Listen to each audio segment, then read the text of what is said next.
ஈடுபட்டாங்க. அந்த வகையில் இன்று எங்களை நகன்குடி சங்கம் எங்களை கௌரவிக்கு பாராட்டியிருக்கு. அந்த வகையில் சங்கத்துக்கு நன்றி தெரிவித்து நான் எனது உரையை முடித்துக் கொள்வேன்.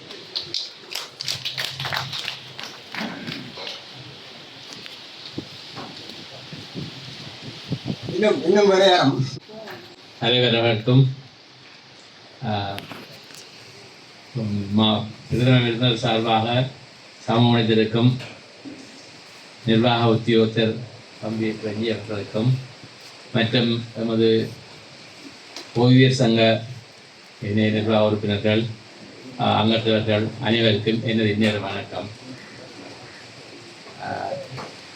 அண்ணன் தியாகராஜா சொன்ன மாதிரி நாங்கள் கடுமையாற்றிய காலம் 3 அரசாங்கங்களுக்கு வெளியினாங்க. பெரும்பான்மையான காலம் 3 அரசாங்கங்களுக்கு. ஒன்று அரசாங்கம், மற்றது பொதுமக்களும் கிட்டத்தட்ட அரசாங்கம் மாதிரி தான். அடுத்தது பெரியவாரன்னு சொல்லி உங்களுக்கு ஒரு இக்கட்டான காலத்தில் வேலை செய்தாங்க. அதை விட கொடுமை போக்குவரத்து வசதியின்மை. முல்லைத்தீவு மாவட்டத்தின் பெரும்பகுதி இடம்பெயர்ந்து புதுக்குடிப்பிலே அங்கியது. அந்த நேரத்திலே நிர்வாக உத்தியோகத்தில் கூட அங்கே வேலை செய்திருந்தேன். முள்ளியோடையில் வசித்த எங்கள் தலைவர் சிவராஜா மற்றும் ஏனி உத்தியெல்லாம் வெவ்வேறு பாதையால் புஷ் சைக்கிளில் வருவார்கள் புதுக்குடிப்பு கடமைக்கு. மாரிகாலம் என்றால் வெள்ளம் ஓடும். வெள்ளத்தில் ஓடும்போது கூட அங்கே கடமைக்கு வர வேண்டும் என்ற உணர்வோடு விடுப்படவு தண்ணீரை புஷ் சைக்கிளை தூக்கி கொண்டு அங்கால வந்து உடுப்பு மாற்றி ஆபீஸுக்கு வந்த காலங்களும் இருந்தது. அப்படியான ஒரு இறுக்கமான காலகட்டத்தில் நம்மால முடிந்த வரை சேவை செய்தோம். அனைவரும் சேவை செய்தார்கள். கிராம சேவைகளை பொறுத்தவரையில் 90லிருந்து 2009 வரை எமது பெரும் பணி இடம்பெயர்ந்த மக்களை கவனிப்பது, அவர்களுக்கான வசதிகளை செய்து கொடுப்பது. அந்த வேலைகளிலே நாம் கூடிய நேரத்தை செலவிட்டோம். மின்சார வசதி இல்லை, எரிபொருள் தட்டுப்பாடு, 2க்கு நடுவே வேலை செய்தது மறக்க முடியாத காலம். அவ்வாறெல்லாம் ஓடி வேலை செய்து ஓய்வு பெற்ற நாங்கள் இங்கு வரும் பொழுது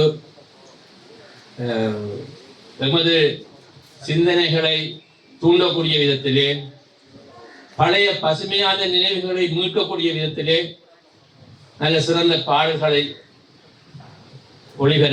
ஒளிபரப்பினார்கள்.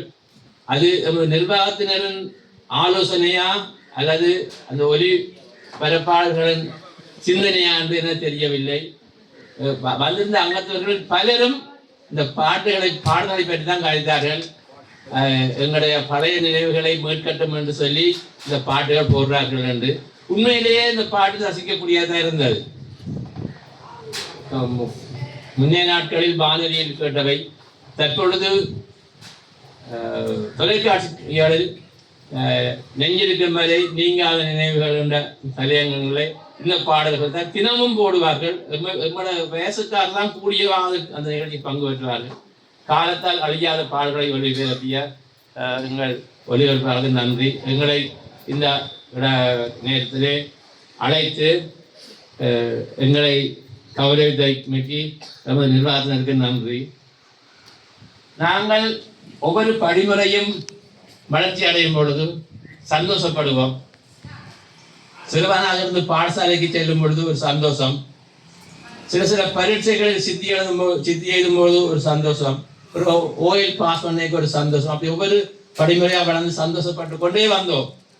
அரசாங்க வேலை கிடைத்தது, சந்தோஷப்பட்டோம். பென்ஷன் எடுக்க போறோம்ன்றவுடனே எங்களுக்கு ஒரு சின்ன ஒரு நெருடல். அப்படியே நாங்கள் வேலையை விட்டு போறோம், எல்லாரையும் விட்டு பிரிய போறோம், ஒரு சின்ன ஒரு நெருடல் இருந்தது. இருந்தும் எங்களோட வயசு அரச சட்டங்களை கருத்து கொண்டு நாங்கள் ஓய்வு பெற்றோம். ஓய்வு பெற்ற பின்பும் முடிந்தவரை பொதுமக்களுக்கான சேவை, பொது விடயங்களில் அக்கறைப்பட்டு எமது சேவைகளை எல்லோரும் செய்து கொண்டிருக்கிறோம்.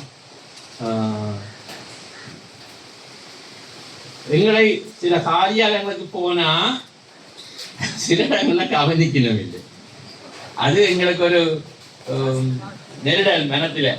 ஆனால் முக்கியமாக வந்தது எங்களோட மேலதிகார எல்லாம் அறிவினம் எல்லாருக்கும் நிறைய இருக்க சொல்லணும் என்று சொல்லி, ஆனால் பெரிய தான் வந்திருக்கிறார். பேங்குக்கு போனால் கூட கியூவில் நாங்கள் நிற்கிறோம். நாங்கள் 4 நாளும் விலத்தி போகவே இல்லை. ஏன்னா மற்றவே எங்களை சின்னக்கூடாதுக்கா. உங்கள் பேங்கில் தெரிஞ்சாங்க இருக்கணும். இப்போ விலத்திக்கு ஒன்றும் கிடைக்க மாட்டோம். ஆனால் பொதுமக்கள் இப்போ பல்லிடத்திலிருந்து வந்து தங்களோட காரியங்களை நிறைவேற்றுவதால எங்களை எல்லாருக்கும் தெரிய மாட்டேங்குது. அப்போ சில பேர் அதில் 3 காட்டு வேணுன்றதுக்காக நாங்கள் ஒதுங்கி கொடுக்குறோம். நாங்கள் வேலை செய்த காலத்தில் இப்போ இருக்கிற நடைமுறை வயோதீவிர அடையாளத்தோடு கொடுத்து நாங்கள் அந்த அடையாளத்தில் பின்பக்கத்தில் அடைச்சிருக்குது. அந்த அடையாளத்தை கொண்டு போனால் எங்கெங்கே வைக்க முன்னுரிமை வழங்கணும். வைத்தியசாலை, வங்கி, தபால் கொத்து இடங்களை பழங்கொண்டு அடிச்சிருக்குது. ஆனால் அந்த நடைமுறை இப்போ என்ன கட்டாங்க நான் காணையில் இதே நடைமுறைப்படுத்தக்கூடிய விதத்தில் எல்லாரும் வருகின்ற பேங்க் நினைக்கிறார்கள் கூட அறிவிச்சிருந்தவ. அப்போ எல்லாருக்கும் என்ன சொல்லணும்னா பார்த்து நான்